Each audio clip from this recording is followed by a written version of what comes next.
Les épidémies, on les classifie en fonction des stades différents. Le premier stade, qui est le stade 0, est celui où il y a une épidémie qui se déclare, mais elle n'est pas encore arrivée au niveau du pays. On n'a pas de cas enregistrés. Alors là, on prend des mesures de prévention pour éviter que les gens viennent avec la maladie, que la maladie soit importée. Et c'est ce qui a été fait. Il y a des mesures ont été prises au niveau de l'aéroport.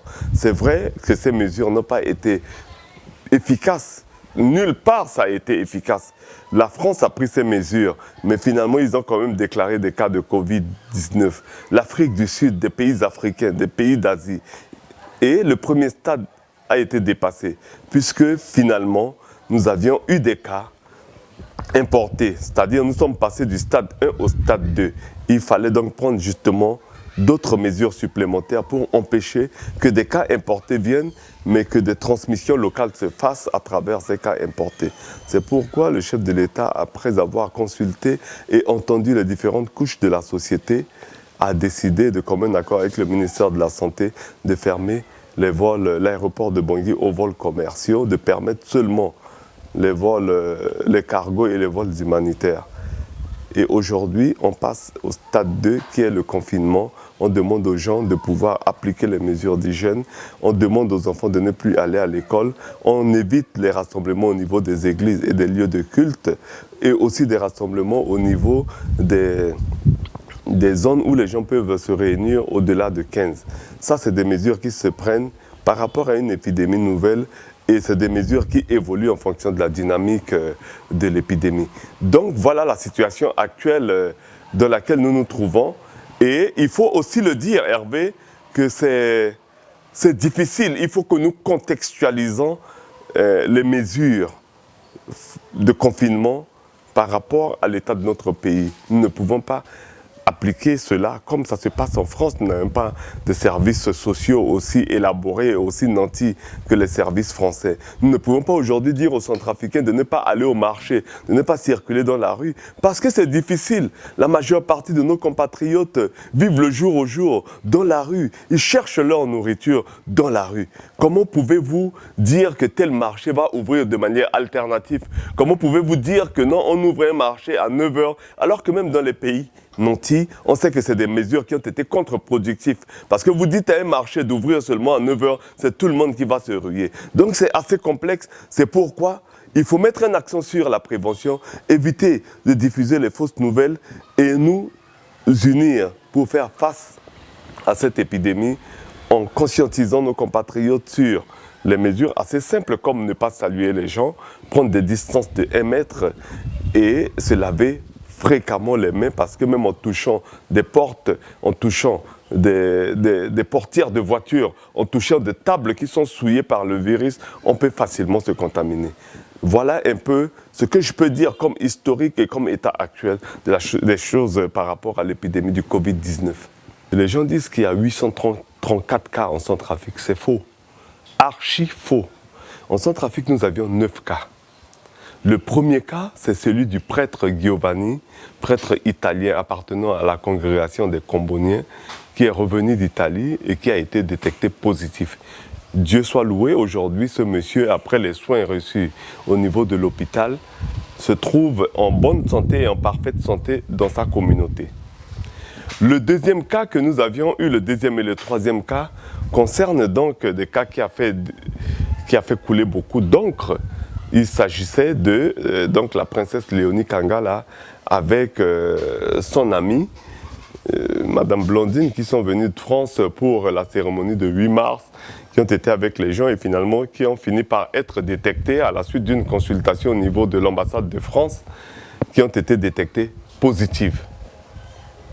Aujourd'hui, elles ne vivent plus dans le pays parce qu'elles sont reparties en France quand elles ont été testées négatives à la suite d'être...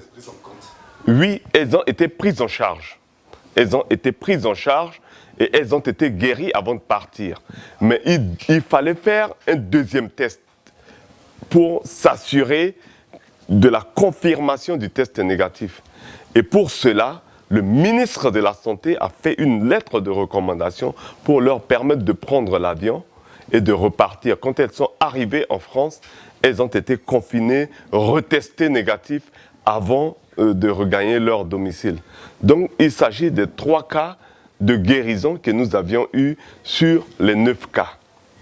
Le 4e cas et le 5e cas, c'est aussi, il s'agissait des gens qui sont venus avec l'épidémie. Le 4e cas, c'est une personnalité du pays qui est revenue de France, bien évidemment, étant en contact avec des gens au niveau, dans l'avion, est venu pour les cérémonies funéraires de la mort de son petit frère, a été détecté et qui a collaboré, qui a permis donc au ministère de la Santé de pouvoir localiser des contacts supposés. Et ces contacts ont été mis en quarantaine. Notre compatriote, notre frère est aujourd'hui en convalescence, en suivi au niveau des centres de santé de référence au niveau de l'hôpital de l'Amitié.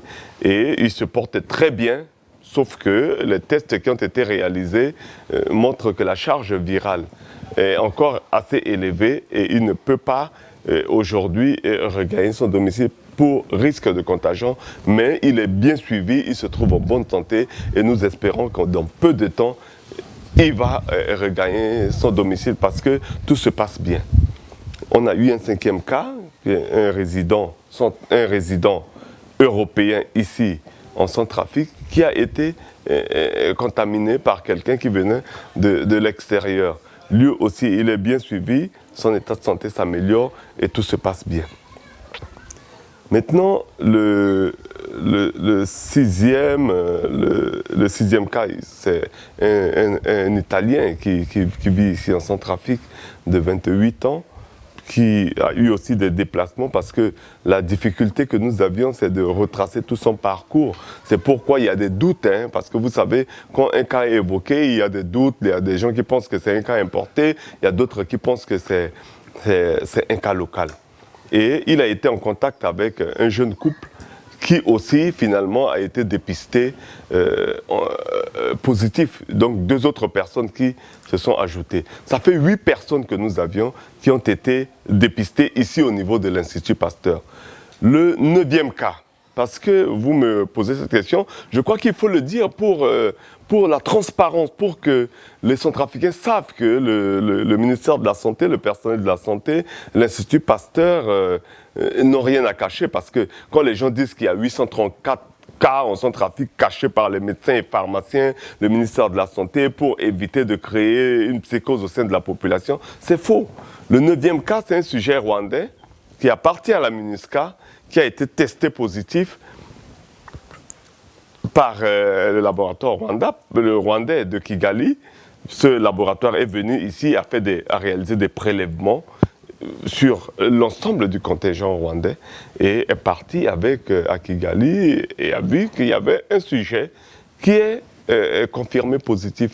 Donc ça nous fait 9 cas aujourd'hui en Centrafrique. Ces 9 cas que nous venons d'évoquer ont été en contact avec des Centrafricains. Et le ministère de la Santé, avec la collaboration des partenaires de santé, en l'occurrence l'OMS, a mis en place une équipe technique. Et cette équipe a essayé de chercher les contacts, les éventuels contacts des éventuels exposés. Parce qu'ils ont été d'une manière ou d'une autre en contact avec ces 9 cas. Et il s'agit de 834 personnes. C'est-à-dire, une personne est infectée, une personne a été infectée, a été en contact avec 2 ou 3 personnes de sa famille. Ces 3 personnes ont été en contact avec d'autres personnes. Les autres personnes ont été en contact avec d'autres personnes. Vous voyez un peu la ramification. Et pour le moment, on a 834 personnes à peu près qui ont été localisées ou répertoriées. Sur ces 834 personnes, il y a au moins 400 personnes qui sont connues. C'est-à-dire, on connaît leur lieu de résidence, on connaît leur numéro de téléphone, on connaît leur type d'activité et on a discuté avec eux. Il y a un travail qui se fait pour les autres cas et c'est aussi le moment de pouvoir saluer l'action des sociétés de téléphonie qui ont permis effectivement de localiser ces cas à travers leur numéro de téléphone. Par une stratégie qui a été mise en place et aujourd'hui ces gens-là commencent à se manifester. Alors, sur ces personnes, on a vu qu'il y avait des gens qui étaient en contact direct. Sur les personnes en contact direct, on peut compter un nombre de 95 personnes en contact direct qui ont été localisées. Maintenant, à qui on a imposé une quarantaine. Mais sur ces 95 personnes, il y a 57 qui respectent la quarantaine. 57 personnes, à peu près, qui respectent la quarantaine. Maintenant, ces personnes, il faut les dépister. Au départ, le pays ne disposait que de 1000 tests donnés par l'OMS disponibles au niveau de l'Institut Pasteur. On a 1000 tests, on ne connaît pas la dynamique de l'épidémie. Qu'est-ce qu'il faut faire? Il faut tester les gens qui sont en quarantaine, qui commencent à présenter les symptômes de la maladie, pour ne pas gaspiller de tests. Aujourd'hui, à l'heure où je vous parle, la Chine a fait un don en matériel de protection et en tests. Et le nombre de tests donnés par la Chine est de 20 000. Avec cela, le ministère de la Santé, avec les partenaires de la santé, ont décidé de changer de stratégie, c'est-à-dire dépister systématiquement les personnes suspectes. On dépiste et on traite. Avant-hier, il y a 19 personnes qui ont été dépistées négatives. Hier, il y a eu 17 personnes qui ont été dépistées négatives. Donc, on commence à dépister les gens.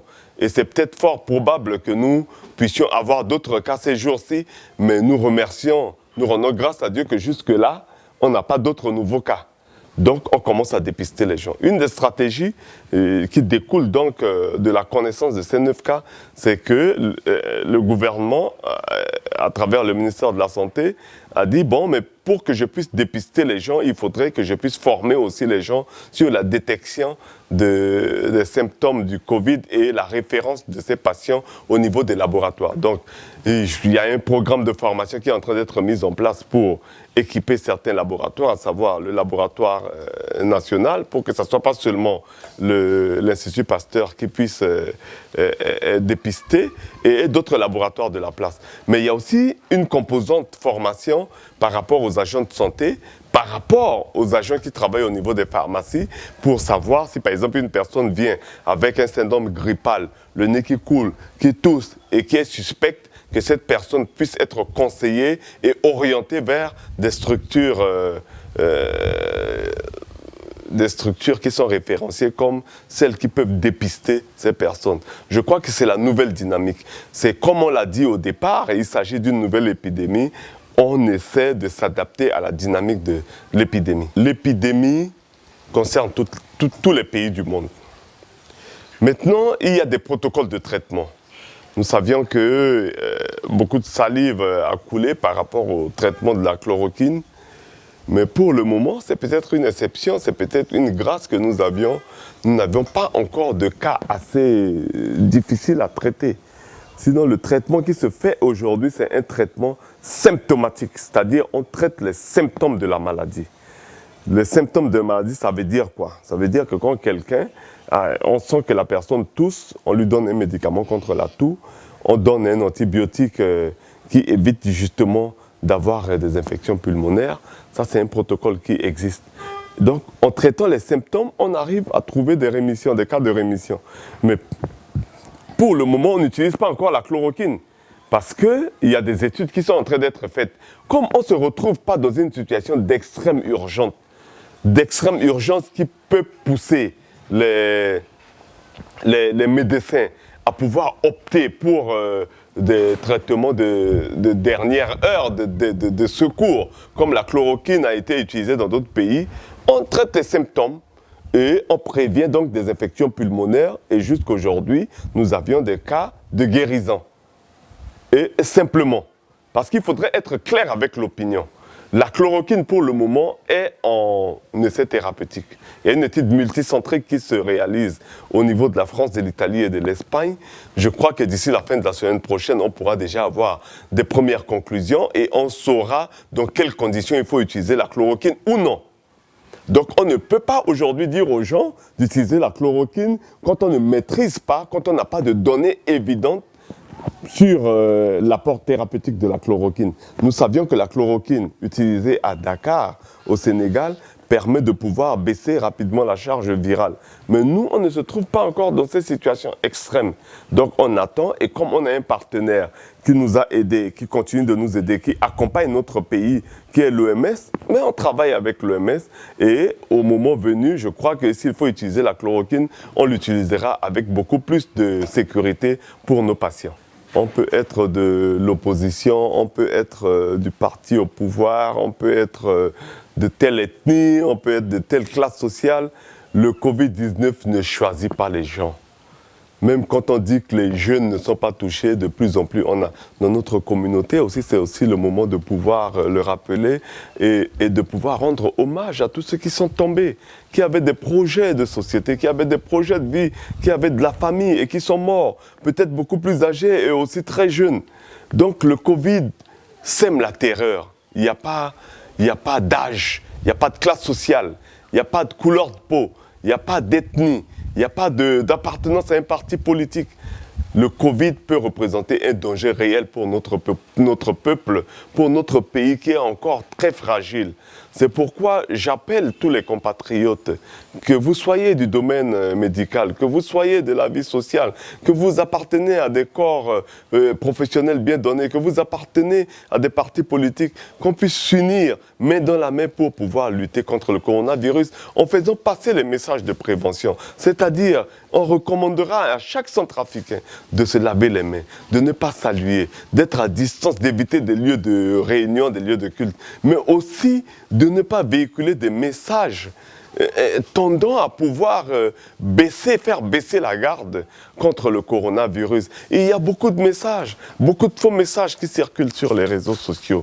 Utilisons les réseaux sociaux pour sensibiliser, pour capitaliser, pour renforcer notre population, pour permettre à la RCA de pouvoir survivre encore une fois de plus à cette épidémie du Covid-19. Soyons vigilants, ne déconsidérons pas cette affaire. Ne pensons pas que ça arrive seulement aux autres. Ça peut nous arriver. Et Dieu seul sait notre condition de santé. Dieu seul sait la morbidité dans laquelle nous nous trouvons. Peut-être on est hypertendu, peut-être on est diabétique, peut-être on a des problèmes respiratoires. Le Covid-19, quand il tombe sur des terrains comme ça, il peut être fatal.